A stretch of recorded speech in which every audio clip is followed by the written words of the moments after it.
Welcome to Biggest Spoilars, the destination for exclusive spoilers, latest updates. The air in Port Charles was thick with a palpable tension, a city holding its breath as two diametrically opposed events of profound consequence unfolded simultaneously. In the serene, hallowed space of the First Presbyterian Church, a ceremony of hope and new beginnings was commencing. Just a few miles away, in the cold, austere arena of the courthouse, a trial designed to dismantle and condemn was reaching its blistering climax. The fates of families, forged in love and fractured by betrayal, were poised on a knife's edge, and the return of one broken woman was about to send shockwaves through them all. Part 1, A Gathering of Saints and Sinners, the Baptism of Baby Liam. Within the gentle, stained-glass glow of the church, a fragile peace had been carefully constructed. Brooklyn Quartermain and Harrison Chase stood as beaming, if slightly nervous, godparents, their love for each other and for the infant in their care radiating from them. In their arms, swathed in a generations-old family christening gown, was baby Liam, blissfully unaware of the maelstrom surrounding his existence. His mother, Sasha, was notably absent, a ghost haunting the periphery of the celebration, her presence felt in every quiet prayer and every worried glance. Tracy Quartermain, the matriarch, sat ramrod straight, her gaze sweeping the pews with a mix of pride and protectiveness. Lois Cerullo, a burst of vibrant Brooklyn energy, dabbed at her eyes with a lace handkerchief, while Ned Quartermain, his memory still a tangled web, offered a quiet, supportive smile to his wife, Olivia. The atmosphere was one of forced normalcy, a collective agreement to focus on the light, if only for one afternoon. Encouraging words were the order of the day. Brooklyn leaned close to Chase, her whisper barely audible over the soft organ music. "He's going to be so loved, Chase. We're going to give him the safest, happiest life imaginable." Chase squeezed her hand, his thumb tracing comforting circles on her skin. "We will. No matter what happens, he has us. He has this entire, maddening, wonderful family."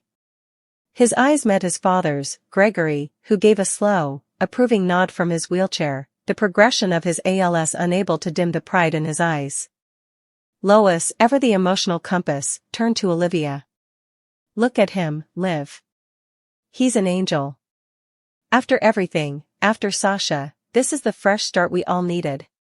Her words were a balm, a deliberate effort to shore up the levees against the tide of sorrow and legal drama threatening to break through. Even Tracy, in her own acerbic way, offered a moment of unexpected grace. "The Quartermain legacy is not just about wealth and power, you know," she murmured to Ned. "It's about survival. That boy is a survivor.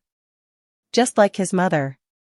It was as close to a blessing as she could muster, acknowledging Sasha's ordeal without allowing it to overshadow her great-grandson's moment. But beneath the surface of these encouraging words, a current of anxiety thrummed. Every creak of the church door, every rustle of fabric, made heads turn slightly. They were all waiting, wondering if Sasha, recently released from the intensive psychiatric care that had followed her horrific ordeal with Dr. Montague, would have the strength to appear. And if she did, in what state would she be? The baptism was a celebration, but it was also a fortress, and they were all standing guard. Part 2, A Theater of Accusation. Nina's trial reaches a boiling point. Meanwhile, the courtroom where Nina Reeves's fate was being decided was a theater of a far different sort. The air was cold, recycled, and heavy with accusation. The case of Carly Spencer and Drew Kane versus Nina Reeves had laid bare the city's most venomous secrets for public consumption. Nina sat at the defense table, a picture of tightly wound defiance, her back straight but her hands trembling slightly in her lap. Her lawyer, an unflappable professional, had done his best, but the weight of the plaintiff's narrative was crushing. Carly and Drew, united in their righteous fury, presented a formidable front. They weren't just seeking financial damages, they were demanding a public execution of Nina's character. They painted a picture of a vengeful, jealous woman who had callously hidden the truth of Mike's identity from his loved ones, not out of confusion or love, but out of pure spite. They detailed the immense suffering Sonny's death had caused his family, the business turmoil that had ensued, and the personal hell Drew had endured in a Pentonville prison, all because Nina chose to hold her tongue. Her actions were not those of a confused or love-struck woman, Drew testified, his voice steady but his eyes burning with a cold fire. They were calculated. She saw an opportunity to insert herself into a vulnerable man's life and, when the truth became a threat to her fantasy, she weaponized her silence against all of us. She watched my family grieve. She watched my children cry for a father they believed was dead. And she said nothing. The angry threats here were not shouted, but delivered with chilling precision through legal jargon. The plaintiff's attorney spoke of maximum statutory penalties, punitive damages, and a permanent injunction that would effectively sever Nina from any connection to Wiley, her biological grandson.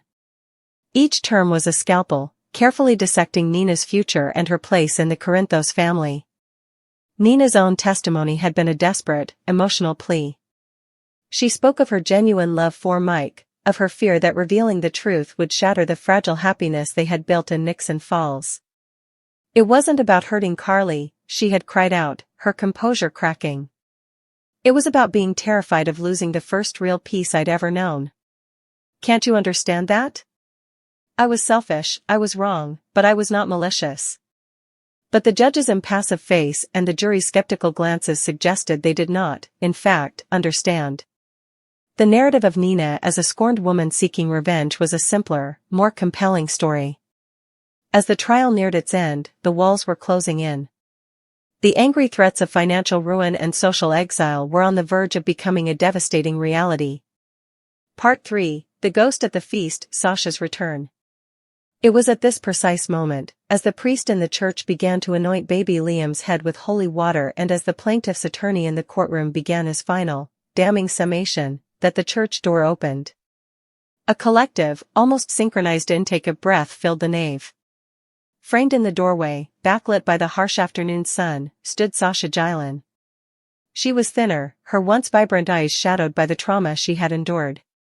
Dressed in a simple, elegant navy dress, she looked less like the glamorous model she once was and more like a survivor, fragile yet resolute. The silence in the church was deafening, broken only by the soft gurgle of the baby. All encouraging words ceased. Brooke Lynn's grip on Chase's arm tightened instinctively, a protective gesture. Tracy's eyes narrowed, analyzing the potential threat. But Sasha's gaze was not one of a woman coming to disrupt. It was filled with a profound, heartbreaking sorrow and a desperate longing. She took a hesitant step forward, then another, her movements slow and deliberate, as if walking through water. She approached the font, her eyes locked on her son. Tears, silent and unchecked, began to stream down her face. The priest, sensing the immense weight of the moment, paused his liturgy. "I'm sorry," Sasha whispered, her voice raw but clear in the sacred silence. I needed to see this. I needed to know he was safe. That he was loved." It was Brooke Lynn who moved first, stepping away from Chase and towards Sasha. In an act of incredible grace, she gently guided Sasha closer to the font, offering her a place beside her and Chase. It was a silent, powerful declaration, "You are still his mother. You belong here." For a moment, the fortress walls held, reinforced by an unexpected act of compassion. The baptism continued, now charged with a new, profound emotion. Sasha's presence was a painful reminder of all that had been lost, but also a testament to the resilience of a mother's love. As the water touched her son's head, Sasha closed her eyes, a prayer of her own forming on her lips, a prayer for his safety, for his future, and for the strength to do what she knew, in her heart, she had to do next. Part 4, The Reckoning, a shockwave in the courtroom. The tender moment in the church was a stark contrast to the scene about to erupt in the courtroom. As the final arguments were being made, a side door opened and a bailiff approached Nina's lawyer, whispering urgently in his ear. A hushed conversation ensued, followed by a request for a brief recess, which the judge, looking irritated, granted. Confusion rippled through the room. Carly and Drew exchanged wary glances. What trick was this? What last-minute stunt was Nina trying to pull? They didn't have to wait long for an answer. As the court was reconvened, Nina's lawyer stood. "Your Honor, we wish to call a new witness to the stand." A witness with critical information pertaining to the character and motivations of the plaintiffs, specifically Ms. Carly Spencer. The objection from the plaintiff's table was immediate and furious. Your Honor, this is a blatant attempt to introduce irrelevant character assassination at the 11th hour.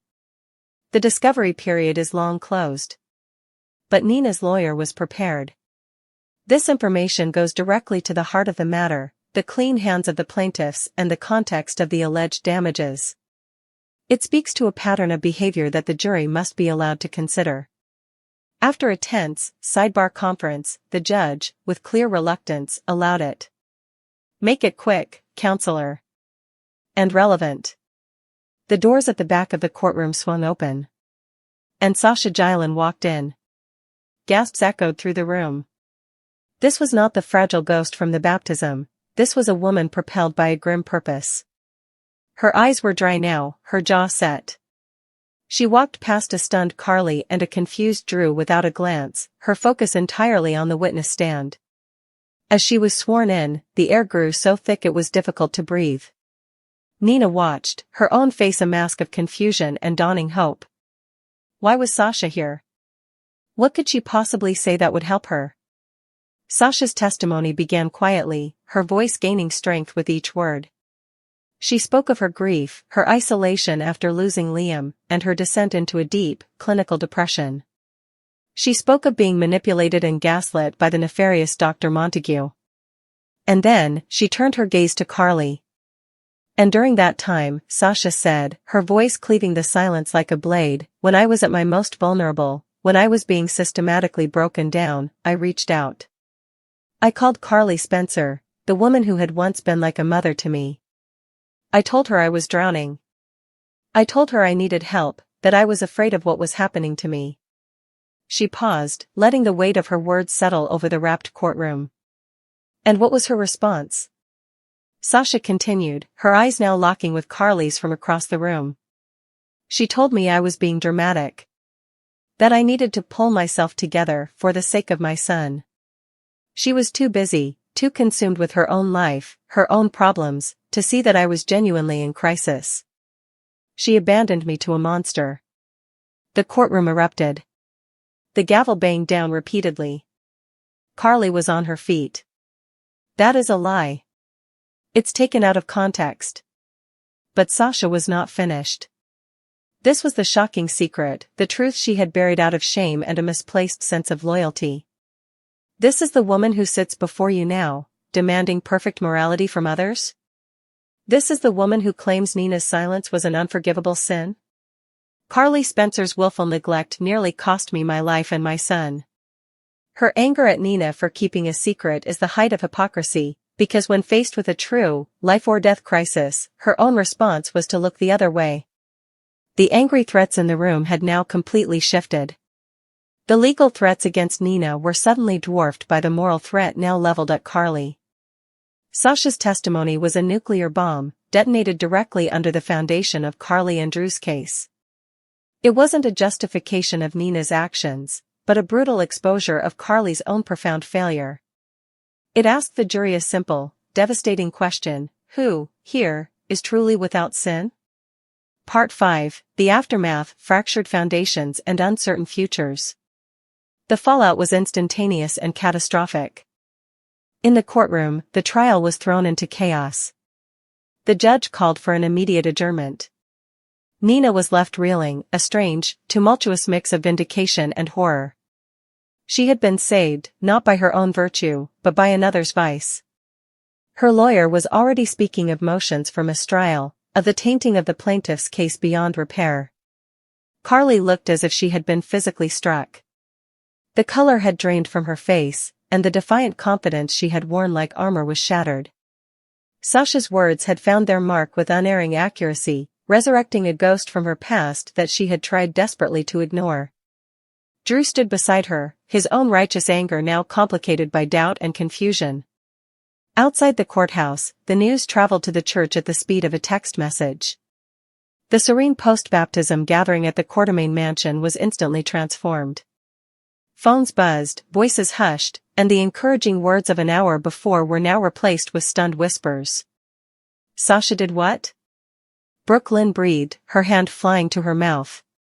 Chase pulled out his phone, his face grim as he scanned the alerts. She just blew up Nina's trial. And she dragged Carly through the mud to do it. The family was divided. Some saw Sasha's actions as a necessary, if brutal, act of truth-telling, a long overdue reckoning for Carly's often high-handed behavior. Others saw it as a dangerous, unpredictable move from a woman whose stability was still very much in question. Back at the courthouse, as the crowds dispersed, two final scenes encapsulated the New World Order. Sasha emerged, looking weary but unburdened for the first time in months. She was met by a concerned Cody Bell, who had stood by her through everything. "Are you okay?" he asked, his voice full of worry. "I will be," Sasha said, her voice quiet but firm. "I should have said it a long time ago. I did it for me.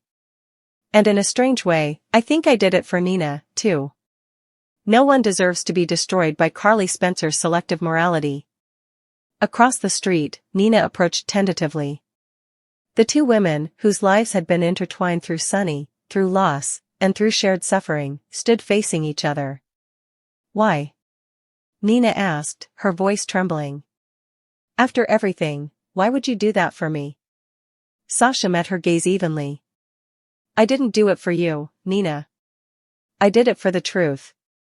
Carly doesn't get to play the victim and the executioner. Not after what she did to me." She paused, her expression softening slightly. "But understand this, what you did was still wrong. You hurt people. My actions today don't absolve you. They just mean your punishment won't be delivered by someone who is just as guilty of a different kind of betrayal." It was not forgiveness. It was a stalemate forged in shared trauma. The baptism had begun with water and hope. The trial had been fueled by anger and threats. And it had all ended with a shocking secret that left no one unscathed. In Port Charles, the battle lines had not been erased, but violently redrawn. The foundations of power, family, and forgiveness had been cracked, and as the sun set on the wounded city, everyone was left to wonder what would be built from the rubble. The ceremony was over, the gavel had fallen, but the real judgment was only just beginning. General Hospital spoilers recap for Monday, October 27th. Reveals that Drew Kane had a major maths reversal while Sonny Corinthos suspected double trouble. In Portia Robinson's office at GH, she agreed to meet up with Isaiah Gannon at his cabin latterly. Isaiah couldn't stay to have Portia in his bed and planted a kiss on her, but they pulled piecemeal when Trina Robinson arrived. After Portia and Isaiah pretended they were consulting about a case, Isaiah took off. Trina talked to Portia about her disappointment over her divorce from Curtis Ashford and hoped her parents could still be friendly as spouses. Next, Curtis dropped by to see Jordan with some papers related to her new place. That led to Curtis sticking around since Jordan ordered way too important takeout. Curtis assured Jordan that she wasn't the reason for his divorce from Portia and still felt a connection with Jordan. Although Curtis wanted to try again, Jordan cried and claimed they couldn't. Back with Portia, she ultimately showed up at Isaiah's cabin and got a big kiss to celebrate her appearance. At Lulu Spencer's place, she was scarified over Rocco Falconeri sneaking behind his parents back to see Britt Westbourne and Liesl Albrecht, but Nathan West refocused out he was there, too. Nathan defended Britt since she didn't know about the regale in advance and felt Lulu should give Rocco a chance to come clean on his own. At Bobby's, Giovanni Gio Palmieri gave Emma Scorpio Drake updates on his discussion with Lois Cerullo and how she said some effects he demanded to hear. Once the content of taking down Professor Henry Hank Dalton came up again, Gio suggested they should stop talking about it and actually do it. At the Quartermaine manse, Laura Collins took charge of berating Drew, so Rocco left along with Danny Morgan. After Veronica Ronnie Bard learned further about Drew's beef with Danny, she was floored over the way he was treating a child. Since Drew was a disgrace to Monica Quartermaine's memory, Ronnie made it clear that she wouldn't vent him the house. Laura was pleased and gabbled with Ronnie after Drew took off. That gave Laura a chance to suggest Monica maybe gave Ronnie the house because she wanted her to feel like part of the family.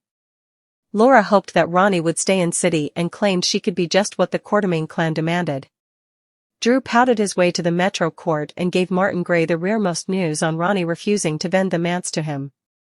Martin suggested about perhaps being suitable to change Ronnie's mind and sounded mischievous as he suggested it was worth a council try. Once Rocco and Danny joined Charlotte Cassadine at Bobby's, Charlotte passed along the communication Valentine Cassadine had given her.